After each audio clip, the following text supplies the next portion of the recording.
Hi guys, welcome back to our channel. Guys, మన channel cricket సంబంధించిన ప్రతి చిన్న అప్డేట్ మన ఛానల్లో రెగ్యులర్ వాస్ ఉంటాయి. ఇంకా మన ఛానల్ సబ్స్క్రైబ్ చేసుకోకపోతే గైస్ వెంటనే సబ్స్క్రైబ్ చేసుకోండి అండ్ పక్కన బ్లైక్ ని యాక్టివేట్ చేసుకోండి. అండ్ అదే ఇంకా మన వీడియోని లైక్ చెప్పితే గైస్ వెంటనే లైక్ చేసి మన వీడియోలకి అయితే ఎంటర్ చేద్దాం. గైస్ తప్పకుండా లైక్ చేయండి. లైక్ చేస్తే మన వీడియో మార్కెట్కి ఫాస్ట్ రీచ్ అవుతుంది. ఇంకా డే 4 లో ఏం జరిగింది, మరి మ్యాచ్ ఎటువైపు వెళ్ళింది, ఎవరికి ఎక్కువ ఛాన్స్ ఉంది గెలవడానికి అది మనం ఈ వీడియోలో అయితే చూద్దాం. 5 నిమిషంలో కన్సెప్ట్ చేసి అయితే మీ ముందు అయితే పడతా. సో కాబట్టి ఖచ్చితంగా మన ఛానల్ని ఇంకా సబ్స్క్రైబ్ చేసుకోకపోతే గైస్ వెంటనే సబ్స్క్రైబ్ చేసుకొని అండ్ పక్కన బ్లైక్ ని యాక్టివేట్ చేసుకోండి. అండ్ వీడియోలోకి వెళ్ళే ముందు ఒక చిన్న లైక్ వేసుకొని మన వీడియోలకి అయితే వెళ్ళిపోదాం. ఇక డే 4 లో చూసుకుంటే ఫస్ట్ సెషన్ లో శుభ్మన్ గిల్ వెంటనే అవుట్ అయ్యిండు.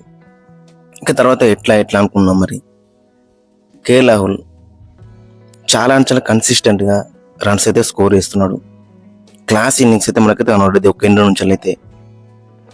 ఇక మరో ఎండ్ రిషబ్ పంత్ చెప్పాల్సిన అవసరం లేదు, ఫినామినల్ ఇన్నింగ్స్ అయితే ఆడినని చెప్పుకోవచ్చు. ఫస్ట్ ఇన్నింగ్స్ లో 100 కొట్టిండు అండ్ సెకండ్ ఇన్నింగ్స్ లో కూడా 100 అయితే కొట్టిండు. మన టీంలో చూసుకుంటే 7th ప్లేయర్ అని చెప్పుకోవచ్చు. బోత్ ఇన్నింగ్స్లలో 100 కొట్టిన ప్లేయర్స్లలో ఇది ఒక రికార్డ్ అని చెప్పుకోవచ్చు రిషబ్ పంత్కి. అండ్ 8 సెంచరీలు అయితే ఉన్నాయి తనకైతే. ఓవరాల్ లో చూసుకుంటే వికెట్ కీపర్ గా హైయెస్ట్ సెంచరీస్ తనకైతే ఉన్నాయని చెప్పుకోవచ్చు. సో ఓవరాల్ చూసుకుంటే రిషబ్ పంత్ ఇన్నింగ్స్ మాత్రం చాలా బెటర్ గా అనిపించింది. అండ్ కేఎల్ రాహుల్ ఇన్నింగ్స్ కూడా చాలా బెటర్ గా అనిపించింది. ఈ 2 ఇన్నింగ్స్ కాబట్టి మన టీంలో ఇప్పుడు కమాండింగ్ పొజిషన్ లో అయితే ఉందని చెప్పుకోవచ్చు. అంటే గెలుస్తా 100% గెలుస్తా అంటే కాదు, కానీ ఒక 80% గెలిచే ఛాన్స్ ఉంది. 20% గిట్ట ఇంగ్లాండ్ వాళ్ళు అగ్రెసివ్ అల్ట్రా అగ్రెసివ్ తో ఆడితే వాళ్ళు కూడా గెలిచే ఛాన్స్ అయితే ఉంటుంది. బట్ ప్రస్తుతం చూసుకుంటే 100% లో 80% టీంలోకి చాలా అప్పర్ ఎండ్ ఉందని చెప్పుకోవచ్చు.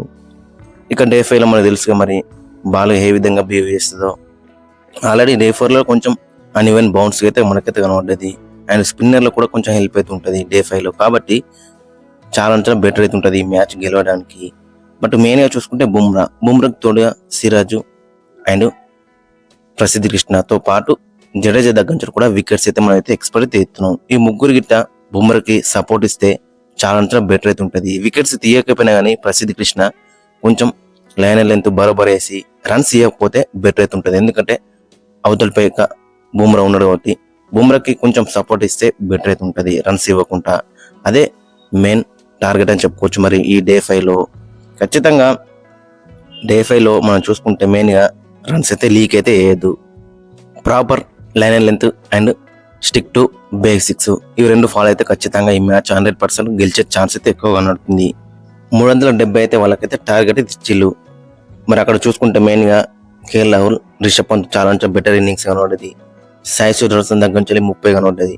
జడేజా లాస్ట్ లో ఇతను కూడా చాలా బెటర్ అనిచ్చిండు. కరుణ్ నాయర్ డిసప్పాయింట్ చేసిండు. 2 ఇన్నింగ్స్ లో కూడా టూ మచ్ డిసప్పాయింట్ చేసిందని చెప్పుకోవచ్చు. సెకండ్ ఇన్నింగ్స్ లో 20 కొట్టినప్పుడు కూడా చాలా డిసప్పాయింట్మెంట్ అయితే చేసిండు. ఇక చెప్పాల్సిన అవసరం లేదు, శార్దుల్ ఠాకూర్ మరి బౌలర్ ఆడుతున్నాడా, బ్యాటర్ గా ఆడుతున్నాడా, లేదంటే ఫీల్డర్ గా ఆడుతున్నాడా అనేది మనకి ఇంట్రెస్టింగ్ గా కనబడుతుంది.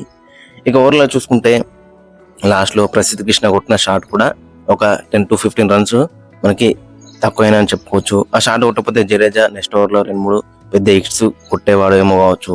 సో ఓవర్లో చూసుకుంటే మన బ్యాటింగ్ లోవర్ ఆర్డర్ బ్యాటింగ్ మళ్ళీ కొలాప్స్ అయినా చెప్పుకోవచ్చు. జస్ట్ అక్కడ 30-40 రన్స్ కే 6 వికెట్స్ అయితే ఓడిపోయారు. ఫస్ట్ ఇన్నింగ్స్ లో కూడా సేమ్ 30-40 రన్స్ కే అక్కడ 7 వికెట్స్ అయితే ఓడిపోయారు. అండ్ సెకండ్ ఇన్నింగ్స్ లో కూడా అదే జరిగింది. సో దీన్ని దృష్టిలో పెట్టుకుని మరి రాబోయే మ్యాచ్ లో ఏ విధంగా అక్కడ డిసిషన్స్ చేంజ్ చేస్తారనేది ఇంట్రెస్టింగ్ కనబడుతుంది. ఓవరాల్ గా చూసుకుంటే మరి శుభ్మన్ గిల్ ప్రొయాక్టివ్ కెప్టెన్స్ ఏ విధంగా చేస్తాడు, అంటే బౌలింగ్ ఏ విధంగా రొటేట్ చేస్తాడు అనేది ఇంట్రెస్టింగ్ కనబడుతుంది డే 5 లో. ఇక ఈ మ్యాచ్ గెలవాలంటే ఖచ్చితంగా బుమ్రాకి, సిరాజ్ అండ్ ప్రసిద్ధి కృష్ణ, జడేజా వీళ్ళు ముగ్గురు సపోర్ట్ ఇస్తే బెటర్ అయితే ఉంటుంది.